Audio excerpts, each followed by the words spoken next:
Good afternoon, good evening, good morning, whatever time you're tuning us in. Welcome once again to B&B Hockey Talk. I'm Aaron Bloxall with my co-host, Matthew Balzer. And we're here today, July 25th. Some more signings that we're going to talk about, including one Vancouver Canuck, which we'll touch on. And we're going to continue our 31 teams in 31 days with the Florida Panthers. But before we do that, we're going to touch on retirement announcement that's coming down, an absolute all-star of the game, ex-Calgary Flame, Jarome Iginla, and we're expecting him to sign a one-day contract so he can retire as a Calgary Flame. So let's touch on him, Matt. What kind of memories do you have of Jarome, the pain in the thorn in the Canucks side? All those years. Yeah. Iginla is one of the all-time greats of the game. Just his career stat: 625 goals, 1,300 points, and just in over 1,500 games. With him playing with Calgary, we saw him a lot. He was one of the toughest players. He could put the puck in the net. He could fight. With one of his best fights coming in that 03-04 playoffs, him fighting Vinny Lecavalier in the Stanley Cup Finals. But that, and then internationally, him setting up Sidney Crosby for the golden goal. I think with all the audio, it's like when you hear it, it's like Crosby yelling "Iggy" for the puck, and then Iginla feeding him. And then, of course, even getting goosebumps now just thinking of that goal. It is one of the greatest moments. But, yeah, he was just like an all-time winner. 2 Memorial Cups, World Junior Gold, World Championship Gold, Olympic 2-time gold medalist. He did everything except win the Stanley Cup, unfortunately. But, yeah, one of the all-time greats. I could definitely see him. First ballot Hall of Famer. And you mentioned those Memorial Cups. I remember in the mid-'90s, him and Darcy Tucker and a few others on that stacked Kamloops Blazers team, coached by then younger coach Don Hay. Just absolute winner and champion everywhere he played, other than the Stanley Cup. But I definitely remember him playing with, even in 2002 Olympic, Joe Sakic and Simone Gagne absolutely helped carry Canada through some tougher parts of that tournament and produced a lot of offense. He always came up big for Canada. He always came up big in the playoffs against the Canucks. And, just an all-around great hockey player. I think he's going to be in the Hall of Fame on the first ballot with 1,300-plus points. That's incredible. So good for him. Happy he's going out on top. It's unfortunate he never got a team or decided to play last year. I heard rumors he had a couple of offers but turned them down, and they just weren't the right fit for himself and his family, but to each their own. So congratulations to Jarome Iginla. Great career. Looking forward to your retirement ceremony. So let's talk about some of the free agents. Canucks signing restricted free agent today. Why don't you talk us through those?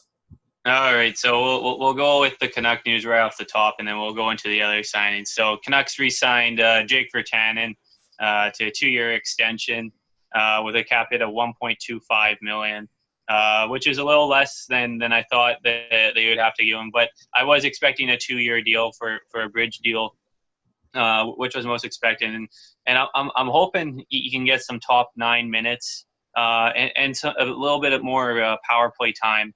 With his physical presence, I think he'd be a good fit in front of the net or in that slot area, like with the Washington Capitals power play. I think off air, I think yesterday we talked about this. I'd love to see a first unit of Besser, Edler, and Pettersson, with Edler being able to set up each guy on the wings, and then you got Horvat down low and Virtanen in front of the net.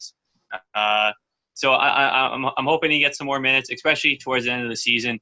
Man, when this guy skates, it's just he is so fun to watch. It's just he needs to put get a little bit more finish and put that puck in the net a little bit more. But I know this off season is he's been big working with skill coaches, trying to get that finish coming for this coming year. Absolutely, the Canucks can. There was a great deal, I think, for both parties, especially the Canucks, because now it's the "show me what can you do for us" deal. This is it for Jake Virtanen. He needs to produce so that his next contract will be a good one. So an ex-Canuck re-signed today, or got signed today, as well as a few other signings. Why don't you catch us up with all the signings from around the league? All right. So Dan Hamhuis signed a 2-year contract with the Nashville Predators with a $1.25 million cap hit. This is a really good depth move. Hamhuis going back to the team that he was originally drafted to and played most of his career before he was traded to the Canucks. He'll fit in well playing behind Yossi, Ekholm, Subban, and Ellis.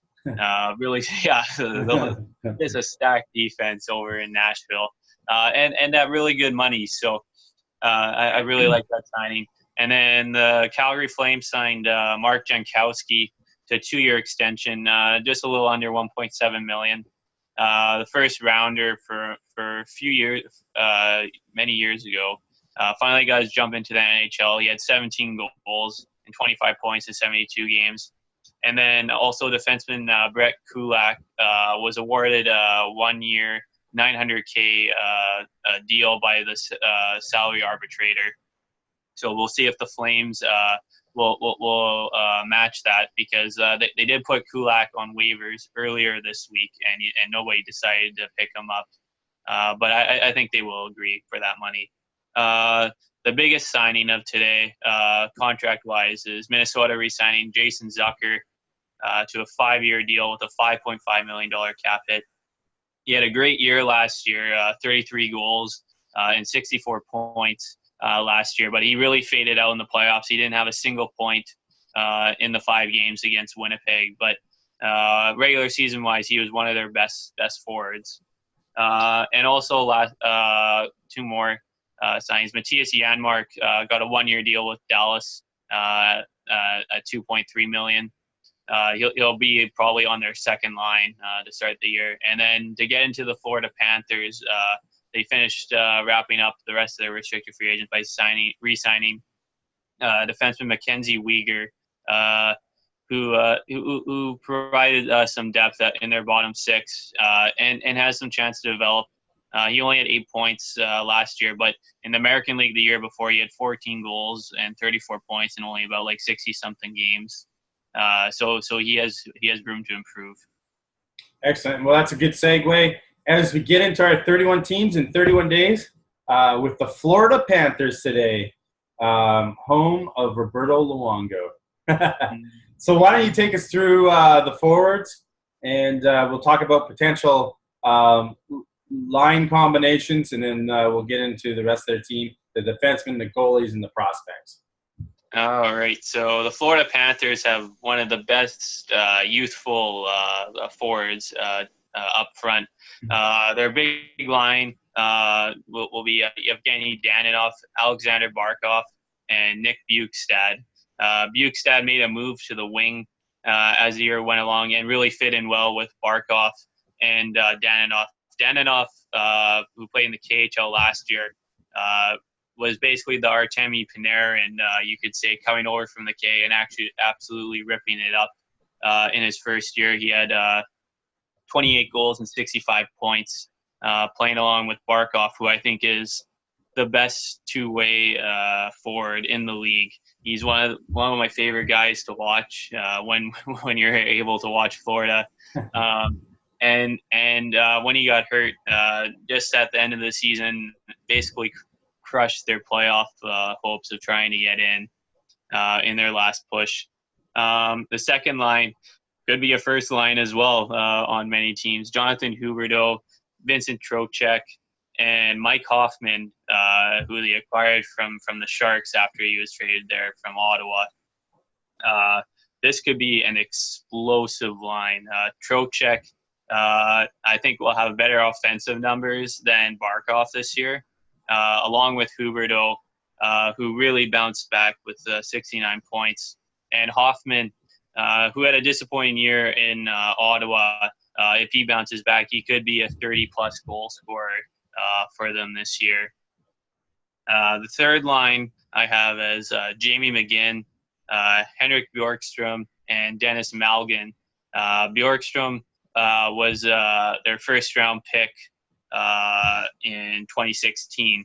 And they signed him late at the end of the year after he finished college, where he had 51 points in 40 games. And he didn't really look out of place when he joined. So he could be a potential rookie Calder candidate for them this year. And Jamie McGinn, who they brought in from Arizona, is a good depth forward with a bigger body. The fourth line I have is Jared McCann, Derek McKenzie, and Colton Sevier. McCann could, if Bjorkström doesn't make the team right off the bat, he could be that third-line center. And he was re-signed to actually a really good deal, I think under $1 million on a 2-year contract, and had a pretty decent year. He had 28 points in 68 games. He's a guy that I still wish the Canucks would have held on to instead of the great Eric Goodbranson joining the Canucks. But yeah, I think McCann could be a 30 to 40 point guy this year if he's put in the right position to succeed. And then two other forwards that I think that will get some playing time is Frank Vetrano, who they got in a trade from Boston last year. He never really found a place, but he's a guy that could potentially slot onto a third line spot and has a lot of upside offensively. And Michael Haley is a big, tough guy who actually got into the majority of the games, but I think with a lot of the youth coming up that he won't see much ice this year. Yeah, I think they got an incredible youth movement going on in Florida. Those top two lines are super good. And I think that's actually, for us Canuck fans, it's actually, held Jared McCann back a little bit because he can't crack those top two lines. I would have personally expected a little bit more out of him offensively by now. So to me, I'm not as stung by the Eric Goodbranson trade, as neither one have really impressed since changing scenery. But I do really like their top six. I really like a lot of their prospects that are going to be pushing for potential positions, and we're going to touch on some of those guys. You already touched on Henrik Bjorkström, but there's going to be there's actually a couple other ones that are going to push hard for spots this year with the Florida Panthers. So let's touch on their defense. Currently, we've got Keith Yandle, Aaron Ekblad. I mean, any team would die, I think, for that, for those two guys on their roster. Aaron Ekblad, definitely a game changer when they drafted him a few years ago. Mike Matheson, Mark Fissick. We talked about Mackenzie Weegar re-signing today, along with Alex Petrovic. Now, those four don't scream scary to me, but they are solid, somewhat defensive after you get through Yandle and Ekblad. But they do have the seventh defenseman I have is Ian Mikoshin, and I'm not really sure what to expect out of that group this year. They are a veteran group. They did put a lot of those guys played pretty much every game last year, and Florida actually surprisingly had a really good record and came really close to making the playoffs. So it'll be really interesting to see. I didn't see a lot of potential prospects on the back end that are going to push for a position, so they are a little bit weak at the back end as far as depth goes. But it'll be interesting to see if Ekblad stays healthy. He logs a ton of ice time and can help carry that team. And why do you need defense when your top two lines have the puck all game, right? So why don't you touch on anything I missed there with the defense and then bring us into the goaltending? All right, yeah. So Aaron Ekblad will be beginning his new contract beginning this year at $7.5 million a year. But man, this guy, he's sort of like an Oliver Ekman-Larsson. He scores a lot of goals, but not too many assists so far. But he is a rock on their back end. And Keith Yandle, I think, is one of the most underrated defensemen in the league. The guy consistently stays healthy. And last year he had 56 points, which for his career when he's been around that 50-point mark. And he's a guy when that Florida might have overpaid a little bit money-wise for his contract. But when you can get a guy that can produce 50 points, which is a guy like with Vancouver, which we're hoping that Quinn Hughes can sort of be, having that consistency is really helpful. All right, getting into their goalies, my favorite goalie in the league, being a Canucks fan, Roberto Luongo. He was rock solid when he was healthy for Florida Panthers, and I think he would have been a Vezina candidate if he had stayed healthy. He had 18 wins in 35 games, but he had a .929 save percentage and 3 shutouts, which for a guy that's pushing 40 years old soon is unbelievable. The other goalie, James Reimer, also had a really good year, 22 wins in 44 games. And is a guy that if Luongo gets hurt, basically they had him as a 1B when they signed him, because they know Luongo was getting up in age.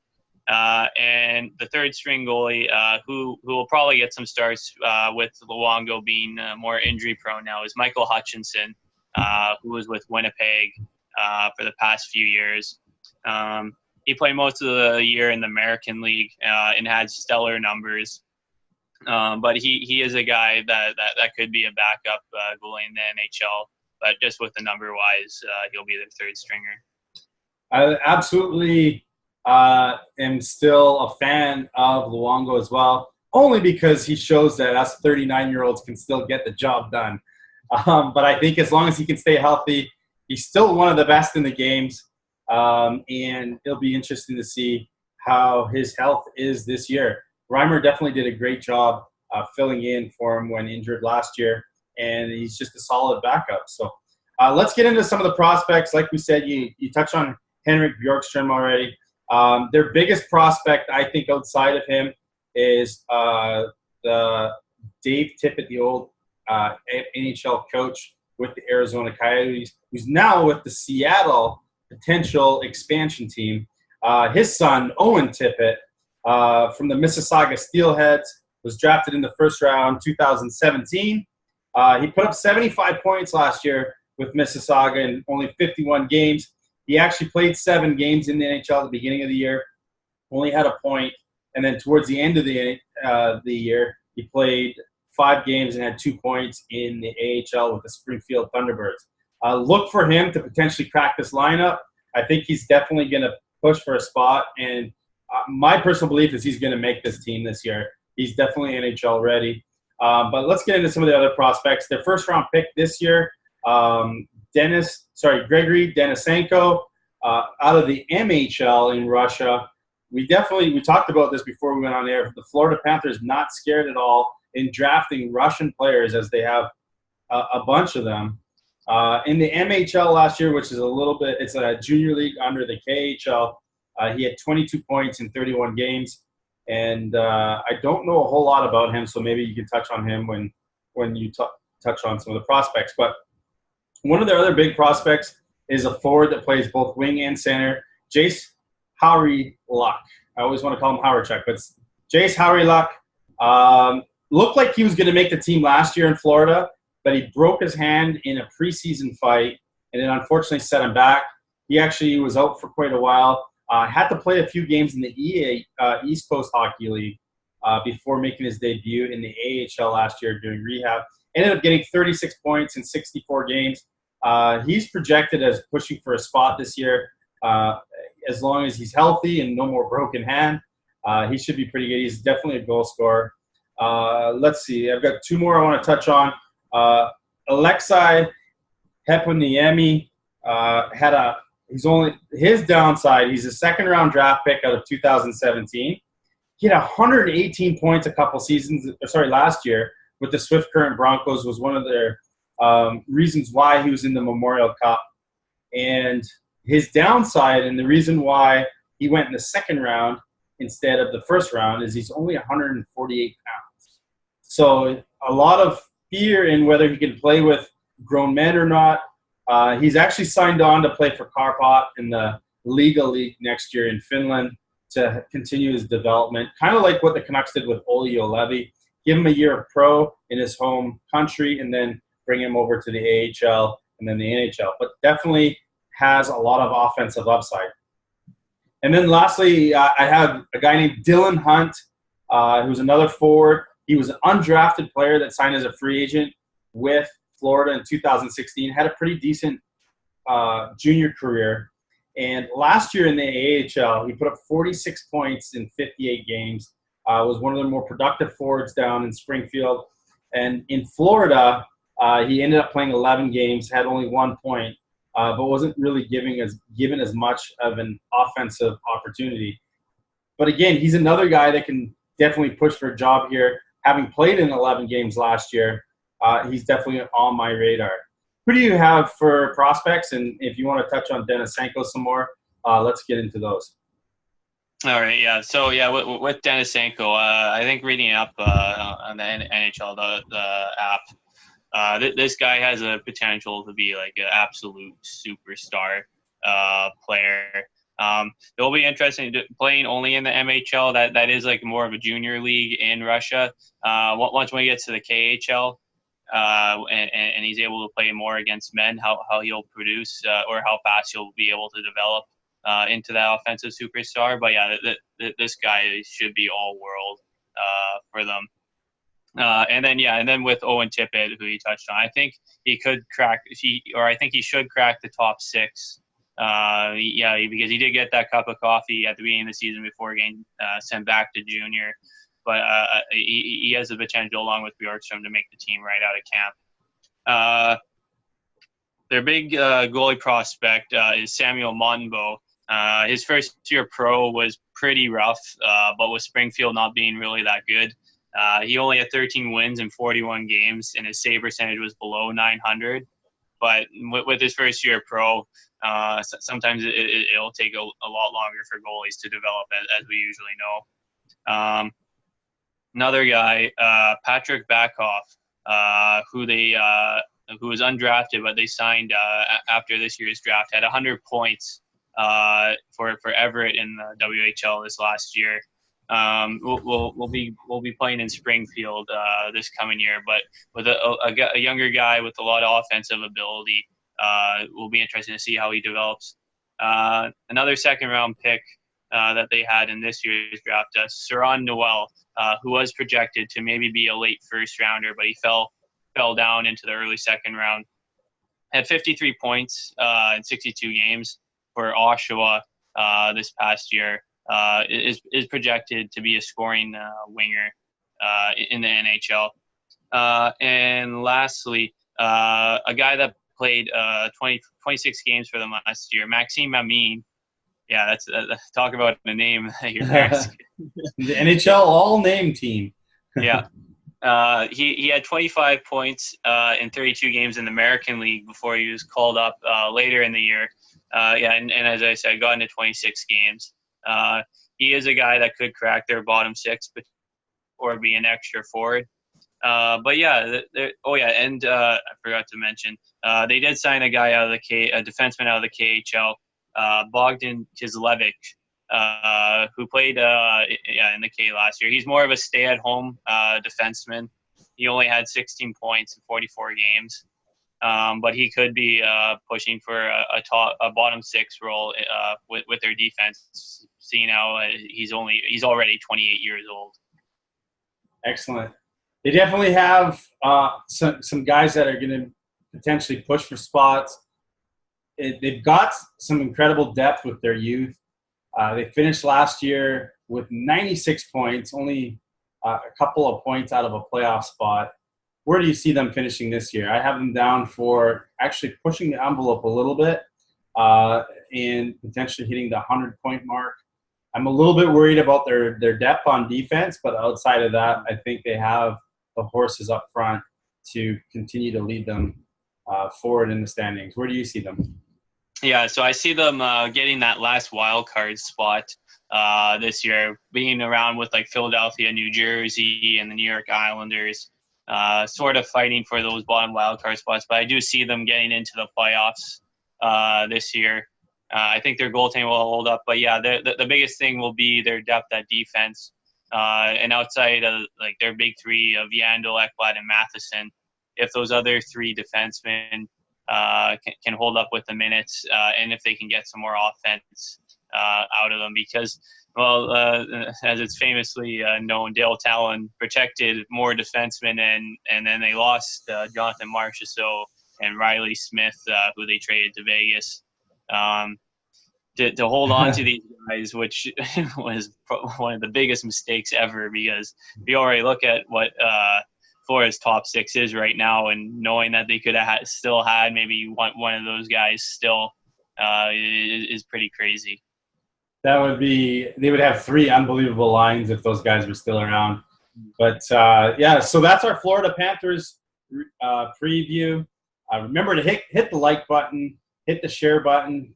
Let people know about our daily Monday to Friday show that we've got going on here. Again, this is Aaron Bloxel with Matthew Balzer. B&B Hockey Talk. We love bringing this to you.